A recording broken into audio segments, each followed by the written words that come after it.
NEET paper leak मामले और छात्रों के विरोध प्रदर्शन को लेकर देश की राजधानी दिल्ली में सियासी घमासान तेज हो गया है। जंतर मंतर पर सीजेपी का आंदोलन मंगलवार को 32वें दिन भी जारी रहा, जहां प्रदर्शनकारियों ने पुलिस कार्रवाई के विरोध में नारेबाजी की। वहीं एनडीए के संसदीय दल की बैठक में प्रधानमंत्री नरेंद्र मोदी ने कहा कि पेपर लीक मामले में शामिल दोषियों के खिलाफ सख्त कार्रवाई की जाएगी। दूसरी ओर विपक्ष ने सरकार पर निशाना साधते हुए प्रधानमंत्री और शिक्षा मंत्री से जवाबदेही तय करने की मांग की है। आखिर नीट विवाद पर किसका पक्ष कितना मजबूत है और आगे की राह क्या होगी, देखिए हमारी एक खास रिपोर्ट। दिल्ली के जंतर मंतर पर मंगलवार को भी सीजेपी समर्थकों का प्रदर्शन जारी रहा। बड़ी संख्या में आंदोलनकारी मौजूद रहे। सुबह सुरक्षा व्यवस्था संभालने पहुंची पुलिस का प्रदर्शनकारियों ने विरोध किया और पुलिस के खिलाफ नारे लगाए। इससे पहले सोमवार देर शाम दिल्ली पुलिस ने संसद मार्च के बाद जंतर मंतर खाली कराया था, लेकिन प्रदर्शनकारी दोबारा वहां जुट गए। प्रदर्शन के दौरान घायल छात्रों से मिलने विपक्षी नेताओं का भी अस्पताल पहुंचने का सिलसिला जारी रहा। राहुल गांधी और प्रियंका गांधी वाड्रा आरएमएल अस्पताल पहुंचे और घायल छात्रों से मुलाकात की। विपक्ष ने पुलिस कार्रवाई को लेकर सरकार पर निशाना साधा। स्पीकर के पास गए हम एंड हमने कहा कि देखिए हम स्टूडेंट इशू पे डिस्कस करना चाहते हैं और स्पीकर ने हमें कहा कि डिस्कशन के लिए उन्हें सरकार से पूछना है। मतलब आप समझिए, speaker is telling us that to debate in parliament he has to take permission from the government. He is openly telling us that. ठीक है, देखिए इशू स्टूडेंट्स की है,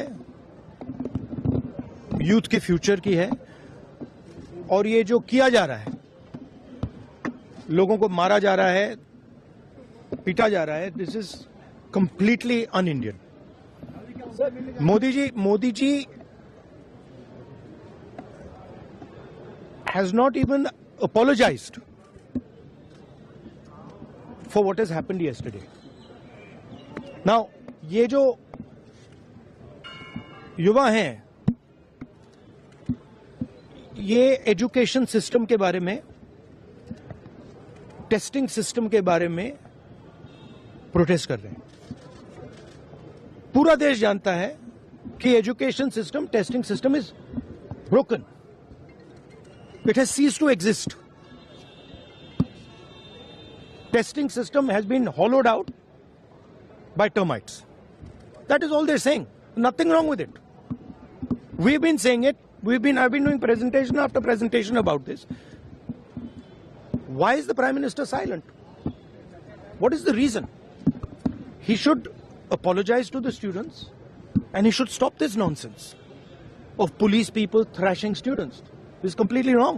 समाजवादी पार्टी प्रमुख अखिलेश यादव ने भी सरकार पर हमला बोला। उन्होंने आरोप लगाया कि छात्रों पर लाठीचार्ज और आंसू गैस का इस्तेमाल किया गया। वहीं उन्होंने कहा कि कई छात्र को गंभीर चोटें आई हैं।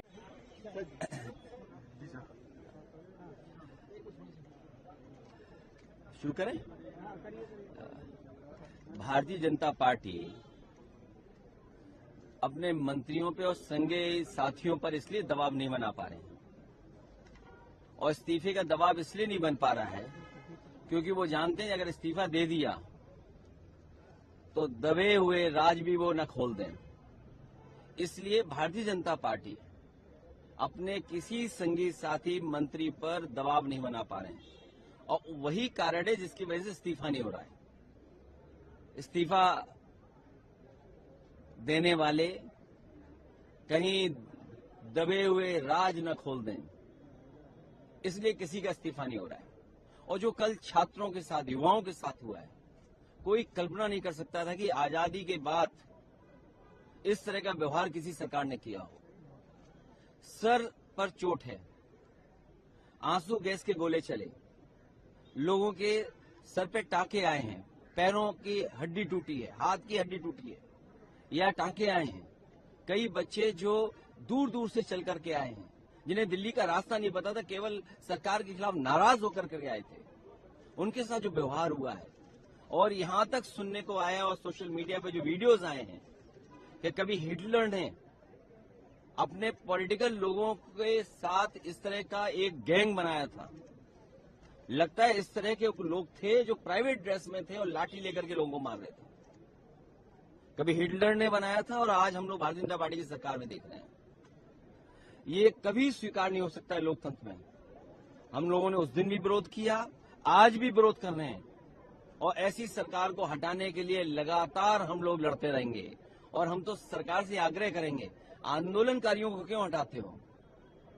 सम्मान के साथ खुद ही छोड़ दो अपनी कुर्सी। दिल्ली में नीट विवाद को लेकर सियासत तेज है। सपा सांसद डिंपल यादव ने भी सरकार पर निशाना साधते हुए कहा कि छात्रों की आवाज दबाई गई है और उन्हें लाठियां तक खानी पड़ी। उन्होंने शिक्षा मंत्री के इस्तीफे की मांग करते हुए कहा कि जनता के पास बदलाव के लिए वोट ही सबसे बड़ा हथियार है। अगर कोई बीमार होता है तो उसका इलाज कराया जाता है, तो कहीं ना कहीं बच्चे ये बताने आए थे संसद भवन तक। उनका मार्च इसीलिए था कि वो सरकार को बताना चाहते थे कि आपका सिस्टम एक तरीके से बीमार पड़ गया है, काम नहीं कर रहा है ढंग से, उनके हितों के बारे में नहीं सोच रहा है।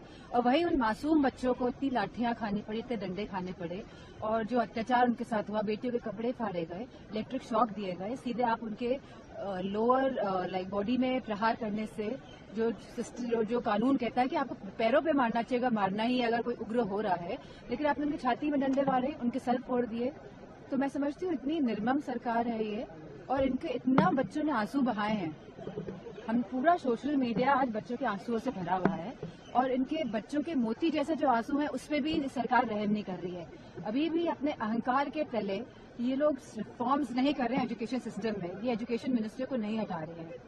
तो मैं तो केवल इतना ही कहना चाहूंगी, जब इतना बड़ा आंदोलन हो गया, जो इतने बच्चों ने किया, युवाओं ने किया, सब लोग इसमें शरीक हुए, तभी भी इस सरकार का जब दिल नहीं पगला है तो हमें इनसे कोई इस अहंकारी सरकार से उम्मीद नहीं करनी चाहिए और बस मन में बिठाना चाहिए वोट के माध्यम से हमको हराना है। एक यही हमारे पास एक हथियार है जिनको हरा के इनको यहाँ से हटाने का कार्य करना। एनडीए संसदीय दल की बैठक के बाद केंद्रीय मंत्री और एलजेपी अध्यक्ष चिराग पासवान ने बताया कि प्रधानमंत्री नरेंद्र मोदी ने देश के युवाओं और उनके बेहतर भविष्य पर विशेष जोर दिया। उन्होंने कहा कि प्रधानमंत्री ने उन युवाओं का भी उल्लेख किया जिन्होंने राष्ट्रीय और अंतर्राष्ट्रीय स्तर पर भारत का नाम रोशन किया है। साथ ही युवाओं को सही मार्गदर्शन और बेहतर अवसर उपलब्ध कराने की सरकार की प्रतिबद्धता भी दोहराई। प्रधानमंत्री जी ने देखिए, मंगल मिलन का कार्यक्रम एनडीए के तमाम सांसदों के साथ ये प्रधानमंत्री जी के नेतृत्व में शुरू हुई परंपरा रही है, जहां पे सत्र की शुरुआत में ही प्रधानमंत्री जी एनडीए के तमाम सांसदों के साथ ये संवाद साधते हैं और उस वक्त के जो विषय होते हैं उस पर प्रधानमंत्री जी का मार्गदर्शन मिलता है। और उसी तरीके से प्रधानमंत्री जी ने भारत के युवा जो भारत का भविष्य है और उनकी उपलब्धियां और उनको सही दिशा में उनका मार्गदर्शन होता रहे, इन तमाम विषयों पर उन्होंने चर्चा की। उन्होंने अपने अनुभव भी साझा किए, जहां पर भारतीय युवाओं ने राष्ट्रीय ही नहीं अंतर्राष्ट्रीय स्तर पर भारत का परचम लहराने का कार्य किया। तो ऐसे में युवाओं को लेकर, छात्रों को लेकर प्रधानमंत्री जी की सोच, उनकी चिंताएं उन्होंने साझा की और भविष्य को लेकर, उज्जवल भविष्य को लेकर छात्रों के, युवाओं के, ये तमाम विषयों पर चर्चा हुई। कल प्रोटेस्ट जो हुआ था, पार्लियामेंट का गेट भी बंद हुआ, क्या कहेंगे आप इस पर?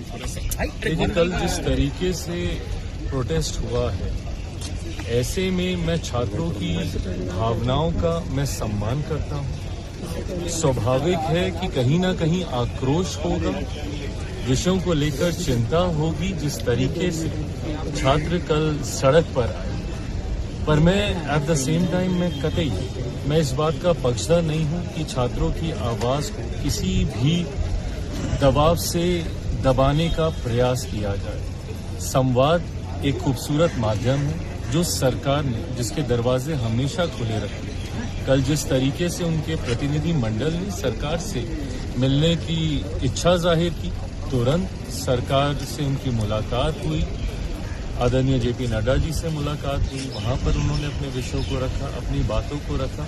सरकार ने हर विषय को लेकर संवाद का माध्यम हमेशा खोल के रखा है।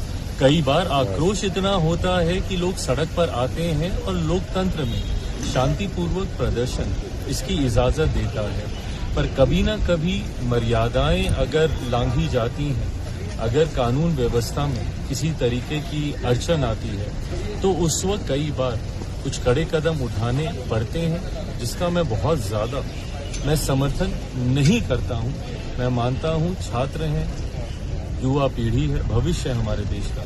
उनकी भावनाओं का निरंतरता में सम्मान होते रहना चाहिए, जिसके लिए मेरी सरकार प्रतिबद्ध है। एनडीए संसदीय दल की बैठक के बाद भाजपा सांसद और अभिनेता रवि किशन ने नीट पेपर लीक मामले पर सख्त कार्रवाई का भरोसा जताया। उन्होंने कहा कि इस मामले में गिरफ्तार 13 आरोपियों को कड़ी से कड़ी सजा दी जाएगी, ताकि भविष्य में कोई भी छात्रों के भविष्य के साथ खिलवाड़ करने की हिम्मत न कर सके। लेकर जो कहा है कि कड़ी से कड़ी जो है, जो भी इसमें जो मामले में जो भी अपराधी 13 पकड़े गए हैं उनको इतनी कड़ी, बड़े से बड़ा वकील रख के कड़ी से कड़ी सजा दी जाए कि आने वाले भविष्य में कोई भी आप जरूरत ना करे इस भारत में बच्चों के भविष्य के साथ खेलें या नीट अखबार को लीक करने की ताकत रखें। और जल्द से जल्द सजा लाने की भी उन्होंने पूरा ये बात की कि कोशिश करेंगे कि जल्द से जल्द उनको सजा मिले। एक बहुत बड़ा संदेशा आने वाले भविष्य के बच्चों के लिए जाए। सर, एक और महत्वपूर्ण बात की है कि दलगत राजनीति से ऊपर उठ के सबको सोचना है, देश हित में सोचना है, क्योंकि ये स्टेट में भी हुआ है,